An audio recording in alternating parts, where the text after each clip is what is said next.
Baik, assalamualaikum warahmatullahi wabarakatuh. Selamat pagi guru-guru hebat dan kepala sekolah hebat serta semua yang luar biasa hari ini yang tentunya mengelola dunia pendidikan. Perkenalkan, nama saya Yudi Cicu Supriyadi, Subkon Mutu PTK Dinas Pendidikan Kabupaten Sukabumi dan Kurikulum. Kemudian di hadapan kami ada Ibu Ustazah Mimin selaku Kepala Sekolah SD IT Azkia Kecamatan Cisaat Kabupaten Sukabumi, dan yang satu lagi adalah Ibu Ustadzah Deden Stiani, guru kelas 5 di SD IT Azkia Kecamatan Cisaat Kabupaten Sukabumi. Saya hari ini berada di SD IT Azkia Kecamatan Cisaat Kabupaten Sukabumi dengan satu tujuan, ingin ada masukan terkait dengan hari ini di Kabupaten Sukabumi kita buat sebuah inovasi, yaitu akselerasi inovasi daerah yang memang digaungkan oleh Bapak Bupati Sukabumi. Dalam inovasi daerah ini tentu ada beberapa hal, beberapa unsur-unsur dan juga elemen-elemen yang akan tentu saja menunjang terhadap inovasi daerah. Di antaranya lingkup dinas pendidikan ini terkait dengan Merdeka Belajar, dan salah satunya adalah ingin kita bagaimana literasi di Kabupaten Sukabumi ini berkembang. Dan hari ini tentu saja pagi ini saya pegang ini sebuah buku. Ini adalah karya siswa dari SD IT Azkia Kecamatan Cisaat Kabupaten Sukabumi, ya, atas bimbingan Bapak Ibu guru dan juga kepala sekolah serta tentu saja keterlibatan Yayasan IT Azkia. Baik, teman-teman semuanya, guru hebat, kita ingin tahu bagaimana tentu saja sehingga buku ini bisa dihasilkan, dan tentu saja ada tahapan-tahapan yang telah dilakukan oleh guru-guru di SD IT Azkia ini yang bekerja sama sinergitas dengan kepala sekolah dan Yayasan IT Azkia ini.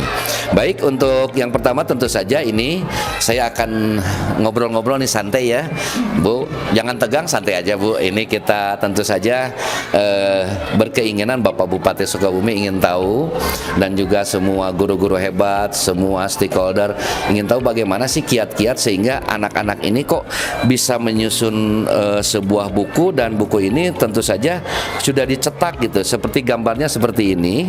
Nah, ini salah satu contohnya. Di sini sudah bisa menentukan judul gitu ya. Kemudian di belakangnya juga ini ada penerbitnya. Nah, ini sungguh luar biasa perkembangan literasi ini.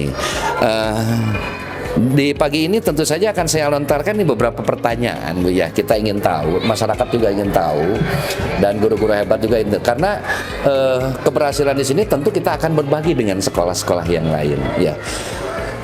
Baik, mungkin saya menuju ke Ibu guru dulu atau Ibu kepala sekolah dulu? Baik, ke Ibu guru dulu ya. Nah, kepada Ibu guru kami persilakan. Ini saya pertanyaannya begini Bu. Tentu saja anak ini berproses dalam menghasilkan sebuah buku ini.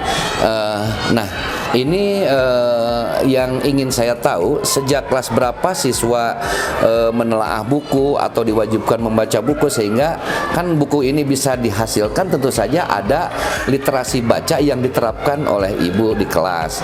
Nah, anak-anak itu dari kelas berapa dia mulai membaca buku, karena tentu saja nanti dari hasil baca buku itu anak akan bisa menuangkan pikiran dan pendapatnya sehingga buku ini bisa terbuat gitu atau tercetak ya.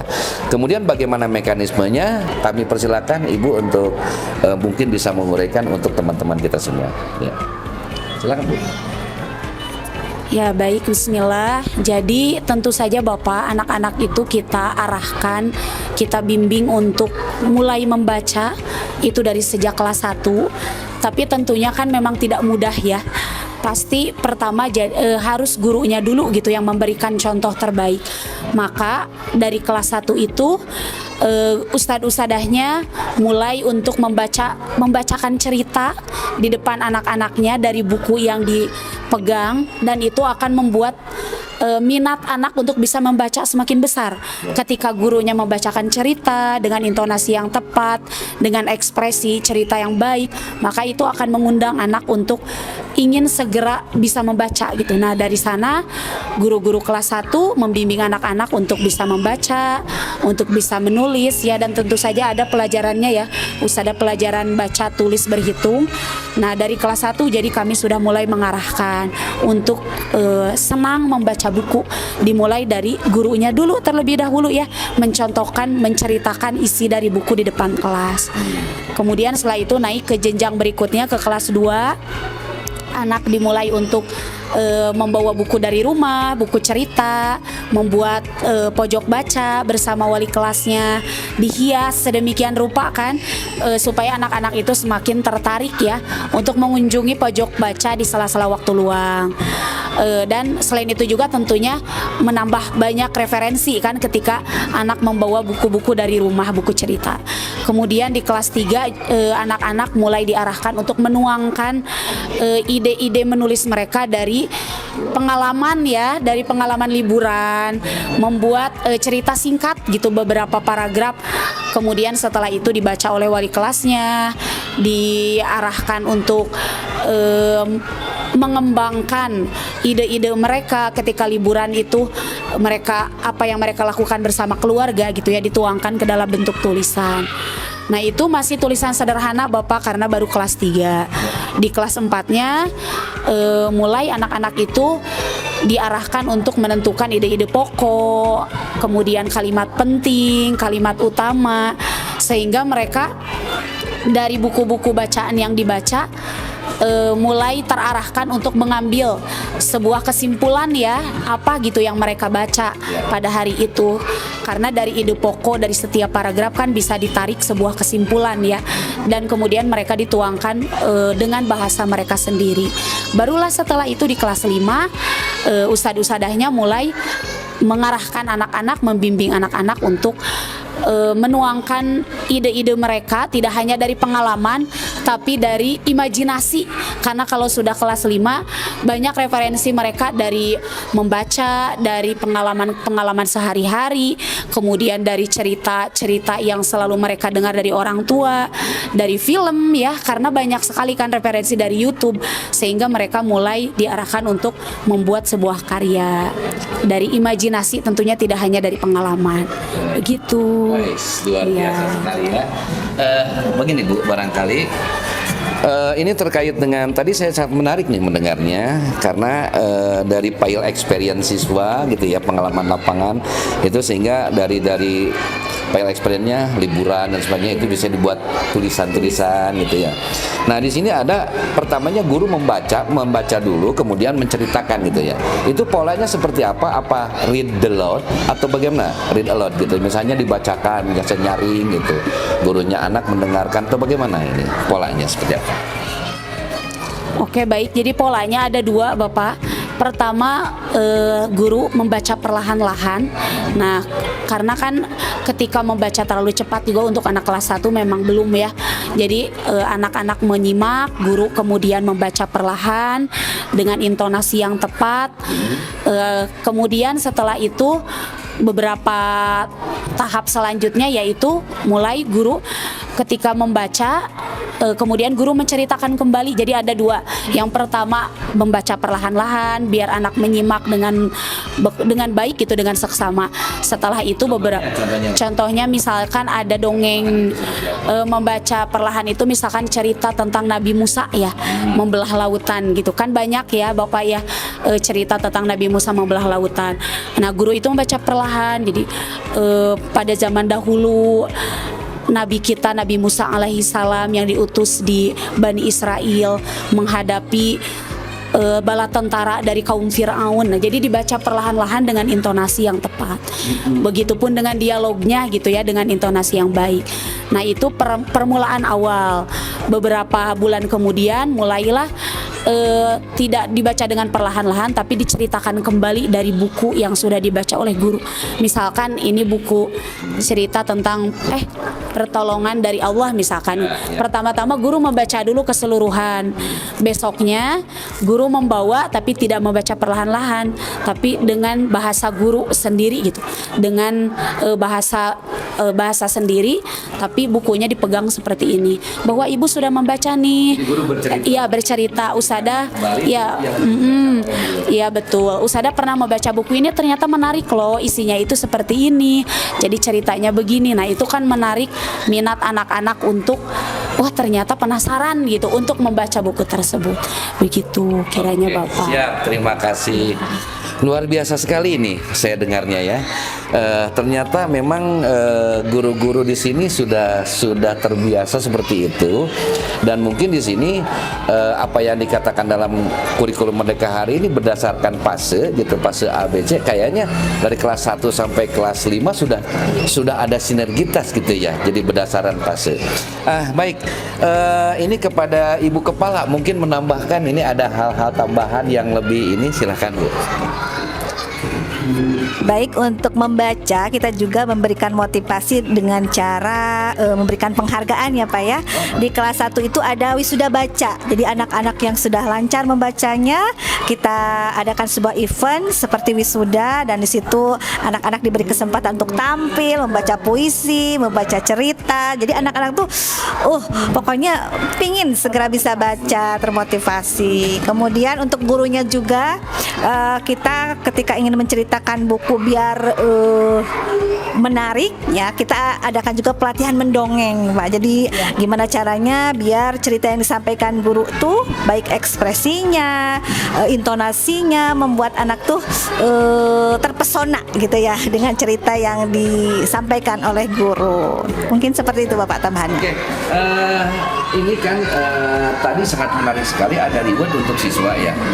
Lalu untuk gurunya ada reward nggak kira-kira setelah bisa menampilkan dalam bentuk publikasi? Tadi kan anak diberikan penghargaan gitu kan, itu salah satu contohnya sebagai bentuk publikasi juga di sekolah, dipublikasikan kepada orang tua, kepada komite, kepada masyarakat gitu ya.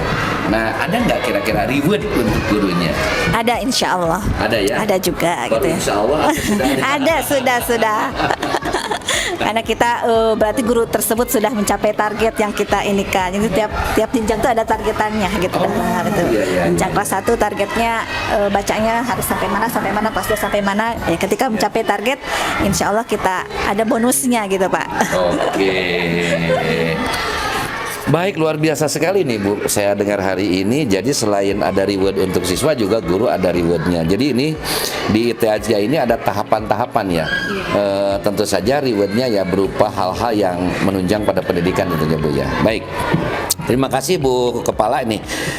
Selanjutnya ini setelah anak bisa menyusun buku, membuat buku tadi kan, itu diterbitkannya di tahun keberapa kira-kira ini?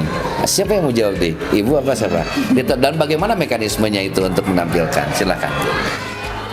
Ya, bismillah. Jadi di tahun kelima ya Bapak, di jenjang kelas 5, anak-anak mulai untuk diarahkan membuat karya. Karena memang itu sudah jadi event tahunan kita juga ya, sudah menjadi target kita di kelas 5 gitu. Jadi di kelas 5 dari semester 1 awal bulan Agustus, anak-anak itu sudah mulai diarahkan untuk pertama membaca buku dulu sebanyak-banyaknya supaya banyak referensi, banyak kosakata ya, karena kan kita perlu kosakata baru juga untuk anak-anak supaya bisa membedakan mana kalimat baku, kalimat tidak baku, tanda baca. Itu kan sangat penting sekali ya Pak. Jadi di kelas 5 di awal mulai untuk diarahkan membaca. Kemudian dibagi ke dalam beberapa kelompok Bapak. Kemudian dari kelompok itu ditugaskan untuk membuat pohon gelis. Iya, pohon gelis. Jadi supaya berlomba dengan kelompok yang lain. Oh, pohon gelis aku udah banyak. Pohon gelis aku ternyata masih segini. Jadi harus saling berlomba. Judul-judul ditempel di daun-daun kecil. Nah, itu setiap waktu luang. Jadi ketika istirahat, sebelum bel. Memang mungkin pola anak itu kan memang ada yang jenuh, ada yang ini ya, karena memang dunia anak kan memang dunia main ya. Tapi setelah dibuatkan pohon gelis, akhirnya mereka saling memotivasi. Yuk, pohon gelis kita belum banyak nih, jadi kita harus saling berlomba untuk membaca buku. Walaupun memang dari buku-buku cerita yang singkat, tapi kan insya Allah ya itu menambah referensi mereka untuk membuat karya yang baik. Nah, setelah itu di bulan berikutnya, di bulan September, mulailah anak diarahkan untuk menceritakan kembali di depan kelas supaya mereka bisa berekspresi gitu, mengekspresikan apa yang mereka sudah baca, kemudian diceritakan dengan bahasa sendiri supaya memperkaya pengetahuan mereka. Nah setelah itu mulailah mereka dibimbing untuk coba untuk menarik sebuah karya gitu ya, boleh dari imajinasi, boleh dari pengalaman menarik mereka. Silahkan dibuat secara singkatnya dulu ya, secara sinopsisnya dulu. Mereka membuat misalkan cerita tentang ini pertolongan dari Allah. Nah misalkan ini dari pengalaman mereka waktu itu pernah mendapatkan sebuah pengalaman yang menarik, mereka tulis satu paragraf. Nah dari sana mereka mulai konsul dengan ustadahnya. Jadi seperti halnya kita konsul skripsi. Nah konsul nanti sama ustadahnya, dibimbing lah, oh ini untuk ide pokok di halaman pertama, ini ide pokok halaman kedua. Karena kan anak itu hanya dari awal hanya bisa satu paragraf, setelah dibimbing satu paragraf itu bisa jadi beberapa ide pokok. Jadi ini untuk halaman ke-1 ya, ide pokoknya nanti kembangkan penjelasannya. Ini ide pokok halaman kedua, sampai ini klimaks dari ceritanya, ini penyelesaian masalahnya, ini closingnya gitu. Nah setelah itu minggu berikutnya mulailah anak-anak itu membawa file kosong. Mulai yuk halaman pertama sekarang, pengenalan tokoh dari ide pokok yang pertama. Mereka menulis, ide pokok tersebut dikembangkan. Jadi kan banyak ya Pak ya. Kemudian hari berikutnya ide pokok yang kedua di halaman kedua. Berikutnya lagi ide pokok ketiga di halaman ketiga. Terus sampai selesai seperti itu. Nah setelah selesai mereka mengumpulkan kepada ustadahnya, dicek kembali ya Pak ya, editing, karena takut ada yang kalimat tidak baku, kemudian takut tanda bacanya yang kurang tepat. Seperti itu mekanismenya. Sampai selesailah satu damis, satu buku cerita ya, yang masih di file gitu, yang masih mentah, satu damis yang masih mentah. Setelah itu, setelah selesai, mulailah mengarahkan anak untuk menggambar, membuat sketsa gambar. Tapi sebelum membaca, sebelum membuat gambar, baca dulu ceritanya di paragraf 1. Oh, setelah dibaca kira-kira terbersit gak gambarnya seperti apa. Nah, jadi yang mewakili keseluruhan dari satu paragraf itu. Karena kan kadang tidak sedikit ya Pak ya, anak yang bingung, ustadzah harus gambarnya kayak gimana, gambarnya gimana ya, baca dulu, coba dibaca, dipahami dulu itu secara garis besar paragraf itu menceritakan apa. Kalau misalkan menceritakan anak yang sedang membantu seorang nenek misalnya ya di jalan yang membutuhkan pertolongan, nah berarti garis besarnya itu silahkan tuangkan ke dalam sebuah gambar, bikin mereka sketsanya gitu. Setelah membuat sketsa ditebalkan, karena kan itu ada di tematik ya Pak ya, di tematik tema 1, setelah ditebalkan diwarnai, begitu deh. Luar biasa. Jadi deh ya. Jadi yang menggambar anak gambar asli anaknya. Iya. Buatan anak ya. Mohon. Luar biasa sih. Karena Masya Allah kan anak sekarang itu mereka luar biasa pinter-pinter ya, menggambar, mewarnainya, karena dari TK-nya kan mereka sudah mulai digali juga. Menggambar, mewarnai dengan gradasi gitu kan, itu luar biasa. Tadi Ibu menyampaikan ada pokok-pokok apa namanya? Ide pokoknya. Ide pokok ya. Nah, ide pokok itu dikembangkan tidak Bu? Menjadi paragraf, menjadi kalimat, paragraf menjadi beberapa paragraf. Iya. Jadi paragraf itu tentu ada pokok pikiran, ada pokok pikiran penjelas gitu. Iya. Sampai ke sana nggak? Sampai ke sana. Iya, karena ada di tema 1 kan ya. Pertama tema 1 itu mulai kita mempelajari ide pokok. Nah, jadi ketika pertama anak membuat bayangan sinopsis cerita aku tuh seperti ini loh ustadzah bayangannya, baru 1 lembar, kita analisis, kita telaah, mereka kemudian konsul kepada kita gurunya. Nah oleh kita ditandai, oh ini ide pokok pertama, ini ide pokok kedua. Nah dari ide pokok yang pertama ini kembangkan menjadi sebuah paragraf, kalimat penjelasnya mana, kalimat utamanya mana gitu. Nah kembangkan lagi, karena karena ide pokok yang pertama misalkan Aisyah anak yang rajin membantu orang tua, itu ide pokoknya. Dari sana kembangkan, rajin membantunya, jelaskan coba mereka itu ngapain, membantunya itu apa, kan harus konkret. Di rumah itu membantunya ke orang tua apa, di sekolah apa. Nah mereka kembangkan membantunya ketika di rumah Aisyah membantu orang tua apa, di kelas Aisyah membantu orang tua, membantu teman-temannya seperti apa. Nah setelah itu berarti kan Aisyah itu menjadi anak yang sangat disayang teman-teman kan. Oh iya, nah berarti tuangkan juga itu kalimat penjelasnya. Gitu. Luar biasa sekali ini. Tentu saja. Baik, sebentar izin. Ini guru-guru hebat luar biasa ya di sini. Nah, bagaimana peranan kepala sekolah ini sehingga bisa mencetak guru-guru yang hebat seperti ini? Mohon penjelasan Bu ya. Ya, mungkin memang ini dari manajemennya juga ya, dari yayasan juga mendukung sepenuhnya ya Pak ya, sehingga memang program-program yang kita tuangkan di dalam pembelajaran itu juga sudah terprogram dari awal ya. Kita bekali juga dengan pelatihan demi pelatihan sehingga jadilah guru-guru seperti ini Bapak. Luar biasa sekali ya. Bu, saya pertanyaan nih satu aja nih. Gini, kan tadi buku disusun ya, itu dicetaknya pada tahun keberapa gitu, dan anggarannya dari mana kira-kira? Ya. Di tahun kelima Bapak, pas kelas 5 kebetulan kita ada event yang namanya festival ya, festival literasi. Kalau anggaran itu biasanya kita dari orang tua juga, dari yayasan juga gitu, dan jadi kita kolaborasi Pak, gitu, kolaborasi dari orang tua ada, dari yayasan juga ada gitu. Baik. Karena begini, orang mengatakan kita aja mahal ya. Ternyata setelah kita ngobrol-ngobrol begini, ngobrol santai, dari literasi saja anak sudah bisa mencetak anak yang begitu luar biasa ya. Pak. Bisa mengetahui bagaimana teknologi, cara menulis, cara berhitung, cara dia juga mengenal budaya dan sebagainya gitu, sampai bisa mencetak buku. Tentunya nanti kan ke depan mereka sampai ke SMP, ke SMA itu bisa dikembangkan, dia mungkin bisa jadi penulis yang hebat gitu ya. Iya betul. Jadi kalau begitu bukan mahal ya Bu ya? Iya, murah sekali Pak. Iya. Gitu ya. Oke. Ini di akhir ya Bu ya. Kita ingin tahu harapan Ibu, harapan dan pesan tentunya ini, bagaimana, apakah ada harapan ya kira-kira ke Dinas Pendidikan Kabupaten Sukabumi, kemudian ke pihak yayasan, mungkin ada hal yang ingin disampaikan oleh ibu guru, oleh ibu kepala sekolah ya, termasuk juga kepada masyarakat atau kepada komite dan sebagainya. Kami silakan.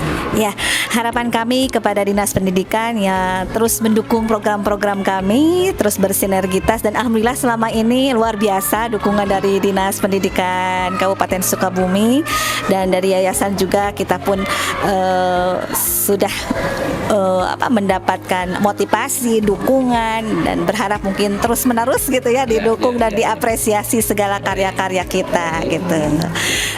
Mungkin ada tambahan? Ya, silakan yang Ustazah menambahkan. Harapannya ya kalau untuk dinas sudah terwakili ya oleh Ibu Kepala Sekolah.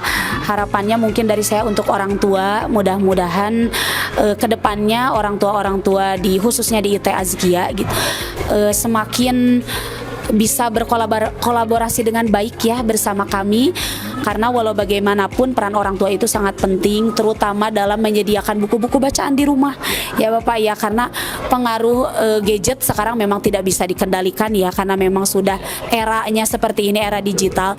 Tapi alangkah baiknya kita imbangi juga dengan buku, karena walau bagaimanapun itu kan budaya ya, budaya membaca itu pengaruhnya sangat besar, sehingga ya dari rumahlah pertama anak-anak itu harus diarahkan untuk mencintai buku gitu, sehingga di sekolah itu bisa ditularkan kepada teman-temannya yang lain. Baiklah Bapak Ibu guru hebat, demikianlah tadi wawancara kami, ngobrol santai, ini bukan wawancara ya, dengan Ibu Ustazah. Alhamdulillah ini guru-guru hebat dan kepala sekolah hebat ini dari IT Azkia. Ibu barangkali ada yang sampaikan ya untuk closing statementnya, kira-kira ada nggak? Silakan Bu. Baik, mungkin sebagai closing kami sampaikan bahwa literasi adalah sebuah kebutuhan, tanpanya kita akan kehilangan arah dan tujuan. Mari bangun budaya literasi untuk kemajuan pendidikan di Kabupaten Sukabumi. SDITSG 1, generasi unggul berkarakter Qurani. Baik Ibu, terima kasih Ibu Ustazah, saya sudah mengganggu waktunya. Tentu waktu-waktu yang sangat hari ini memang sangat sibuk untuk Ibu ya. Kemudian juga Ibu Ustazah, terima kasih sudah diganggu waktunya. Baik hadirin yang kami hormati, para guru-guru hebat semua di Kabupaten Sukabumi. Demikianlah tadi ya ngobrol-ngobrol santai kami dengan guru hebat dan kepala sekolah hebat. Demikian tentu saja ada beberapa hal yang perlu kami sampaikan, bahwa literasi adalah segalanya untuk kita semua. Jadikanlah anak-anak kita menjadi seorang literat, karena dengan menjadi seorang literat maka dia akan menguasai dunia ini. Terima kasih. Wassalamualaikum warahmatullahi wabarakatuh. Salam literasi.